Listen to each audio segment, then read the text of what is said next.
وحشتوني، وحشتوني قوي كمان.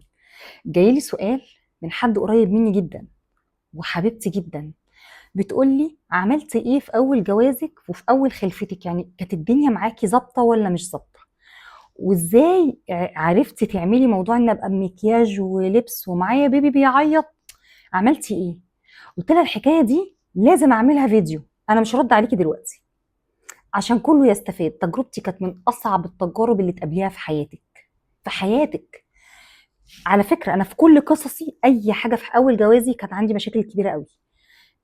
حياتي في العموم، في الجامعه، في المستشفى، في عملياتي، في ثانوي، كل حاجه انا عندي ضربات وضربات ضخمه. تحسوا كده ان تعليم الحياه كله جاي للشخص ده، مع اني عندي اخوات وعندي قرايب، بس محدش مر بالبلاوي اللي انا كنت فيها. ليه بقى؟ دي حاجه بتاعت ربنا. ربنا اراد ان انا اخد خبراتي من نفسي، يعني اشوف نفسي واقعه في كوارث كبيره واخد منها الخبره. فهتكلم في النقطه دي، فلو الرجاله معانا من فضلكم الفيديو مش ليكوا خالص. ولو انت قعدت يبقى عندك فضول، ودي مشكلتك مش مشكلتنا. سريعا، وده هيبقى ليه كذا فيديو، ولكن هقول لك كانت مشكلتي اول الجواز الاول. طباع مختلفه مع راجل مختلف عني، بحبه، بس المشكله احنا مختلفين تماما تماما. الحاجه الوحيده اللي احنا مجتمعين عليها ان احنا بنحب بعض. مطلوب مني كده فجاه ان انا لما اتجوزت فجاه كده، يعني انا بيت اهلي عارفه ان الجواز حلو، ان الجواز انت بتخدمي وبتعملي وبتشيلي مسؤوليه، مش خدمه بس عشان ما حدش ياخد مني الكلمه، بس انت كواحده مسؤوله. بس ما تخيلتش ان انا هبقى مسؤوله لدرجه ان انا بق الميه اللي هيشربه انا المسؤوله عنه. يعني تخيلت ان هو راجل كبير، يعني مسؤول عن نفسه، يعرف يناول لنفسه ازازه الميه. ما تخيلتش ان انا حتى ازازه الميه اللي هو هيبقى عايز يشربها المفروض انا اللي اديها له. دي ما كنتش اعرفها بصراحه. ما كنتش اعرف ان انا مطلوب مني ابقى متمرمطه عشان يبقى اسمك شايله المسؤوليه. مطلوب مني ابقى نظيفه طول الوقت. طب ما انت ست، طبيعي تبقي نظيفه. ايوه، ابقى نظيفه، اللي هو ايه، اكني في بيعدي عليكي خبير من الخبراء اللي بيشوف الترابه يا ترى موجوده ولا لا، ولو موجوده فانت ست مقصره. لا، انا ست مش مقصره، انا واحده عاديه جدا يعني. فبالتالي كده مريت بكذا مرحله، مع اني انا واحده سبحان الله، انا لوحدي ما بسيبش الترابه، بس انت لقيتي حد كده بتلكك لك في اول الجواز. ف... فاللي عايزنا نتكلم في اول جواز قابلته ازاي يقول لي. وطبعا انا قابلت صعوبات حقيقي مش طبيعيه، حرفيا يعني. عارفين اتصدمت بالواقع والله. وعايزه اقول حاجه بس للاهالي، بطلوا كل حاجه بنتك تقول لك عليها تقول لها لما تتجوزي اعمليها، لما تتجوز مش هتعرف تعملها. فبطلي تقعدي تقولي لها اي كلام من فضلك. لما تتجوز مش هتعملها، لان يقول لها خلاص انت اتجوزتي كنت عملتيه في بيت اهلك، وهيحس ده تقصير من اهلها. موضوع الرضاعه وموضوع الخلفه، الرجاله بيمر عليهم ده مرور الكرام، هم مش فاهمين حاجه. ده الرضاعه ده ربنا مديها لك، المفروض انت بترضعي. انت حافظ مش فاهم على فكره، بجد. انت مش فاهم الموضوع مؤلم قد ايه.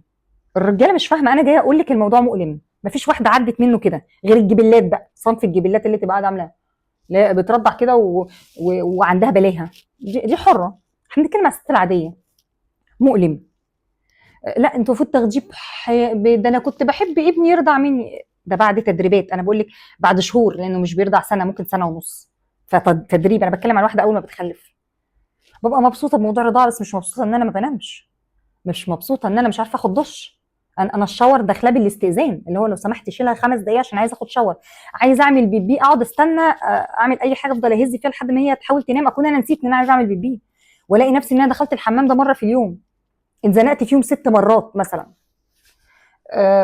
التويليت، عشان اعمل تويليت مفيش خصوصيه، انا البيبي ده على رجلي احيانا.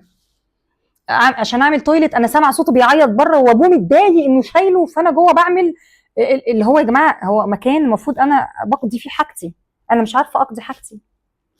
لما بقول ان انا تعبانه من الرضاعه بيفتكروا ان انا مش مئزه من بنتي، انا مش مئزه من ولادي خالص، انا بحبهم. بس المكان مؤلم. مؤلم، انا بني ادمه بتألم. في ناس بتتعور، في ناس بتوصل انها تعمل عمليه في المكان ده من كتر الالم، من كتر ما الطفل بيعض على امه وهو بيرضع. مش عايزه بس الفاظ عشان الرجاله هيبقوا ساعات بيقعدوا يتفرجوا علينا عشان يسمعونا، مش عايزه اديله معلومات قوي يعني. فبالتالي انا تعبانه، انا بتقطع. ده غير انت تقولي انت ولدتي خلاص وخيطتي وموضوعك انتهى، لا انا الحته دي وجعاني برضو.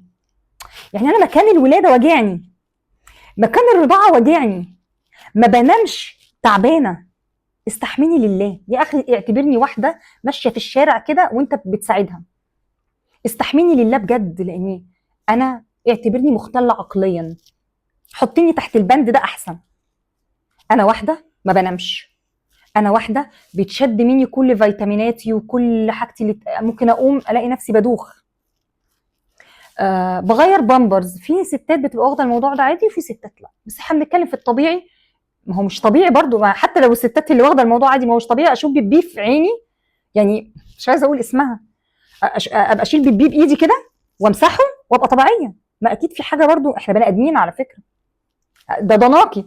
الستات بقى بتقعد ضناكي، المفروض ما تتقرفيش وما تتعبيش وما تتضايقيش، ده انت لا دول يطلعوا بره الفيديو. ليه بقى؟ لان انتوا مش هتفهمونا، لان احنا هتقعدي تمثلي عليا وامثل عليكي او مش هنفهم بعض. مفيش حته نتقابل فيها، لا احنا بنتعب، وطبيعي معدتنا بتقلب، وطبيعي بستحمله عشان ده ضنايا. انا ما قلتش لا، انا ما قلتلكيش يا اختي خدي امسحي له، بس بقول لك انا بتعب، بقول للراجل هي بتتعب، فبقول لك انك مش لوحدك. عشان في ستات فاكره، كنت لسه بتكلم مع واحده من قريب، هي فاكره ان هي لوحدها اللي حاسه بده، لا والله كلنا حسينا بيه، ومش بقلل منك، ممكن تبقى انت درجتك اعلى لان مش كلنا زي بعض، ولكن هي فتره صعبه جدا. مين بقى اللي تعرف تطلع من الفتره دي؟ لما واحده جوزها يساعدها. يعني اعمل ايه؟ يعني الجوز بقى، الجوز يعني اعمل ايه؟ ارضع مكانها، اغير مكانها، ما بقاش راجل في بيتي؟ لا ده انت راجل وسيد الرجاله. طبطب عليها، كلمه حلوه، خرجها، مشيها، خد منها النونه شويه. لو تقدر تغير لها مره في اليوم، مره اعمل ده. مش قادر نفسيا، عشان الست نفسيا كست تقدر تعمل ده، الراجل صعب عليه شويه، ولكن بلاش تغير. تقدر تسكتها مره عنها ماشي، تقدر تحسسها انها بني ادمه لمده 5 دقائق في يومها. اعمل بيبي لما احس عايزه اعمل بيبي وانت موجود عادي، لكن ده انا مجرد ما بتنعس بهز بسيبها بتروح عامله لي كده. هو في ايه؟ هو احنا مربوطين ببعض؟ انتوا مربوطين ببعض. وهي بتبقى حاسه بغربه، او هو البيبي من غيرك حاسس بغربه، حاسس ان هو مش موجود، حاسس معلش الشبكه مش موجوده، مش لاقط شبكه، مش لاقط غير معاكي. فهنعمل ايه؟ نحلها ازاي؟ عايزه اقول لك ان هي فتره صعبه، ما تضحكيش على نفسك. هعرف احط مكياج زي بقيه الستات زي ما بيجي لي؟ هو انا هينفع يعني كده في اول الجواز ممكن وانا مخلفه كده اقوم اعمل مكياج بقى وابقى اعدله قمر؟ لا صعب، هتتعبي شويه. بس امتى؟ مين بقى اللي ما بتتعبش؟ مفيش. طب امتى احس ان انا قادره اوازي بين الاثنين؟ يعني بلاش تبقي منكوشه طول الوقت وبلاش تبقي متهمدمه طول الوقت، حاولي وزنيها. نامت مره وانت نعسانه قوي، قومي ظبطي نفسك وخدي شاور، حطي برفيوم، مش مطلوب منك اكتر من كده. خدي شاور، بلاش البرفان عشان الطفله، شاور بالمزيل بتاعك بدنيتك كده وتبقي قاعده ريحتك حلوه. مش مطلوب منك في الفتره بتاعت اول ما تجيبي بيبي غير كده. بيتك يبقى منظم، مش لازم يبقى نظيف 100%، بمعنى كل الدواليب تتفتح نظيفه، فندق.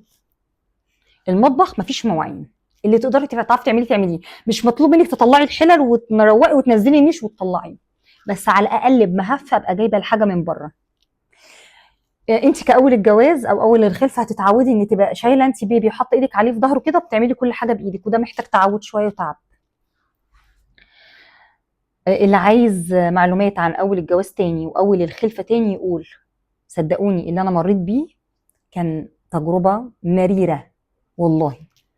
بس في معلومه بابا قالها لي كده الله يرحمه، يعني لما لقاني يعني متأززه من كل حاجه بعملها، برضع متضايقه، بغير متضايقه، بحبها وببصها طول النهار بس مخنوقه، قال لي لو ما استمتعتيش بالفتره دي هتندمي عليها بعدين، دي اجمل فتره في حياتك.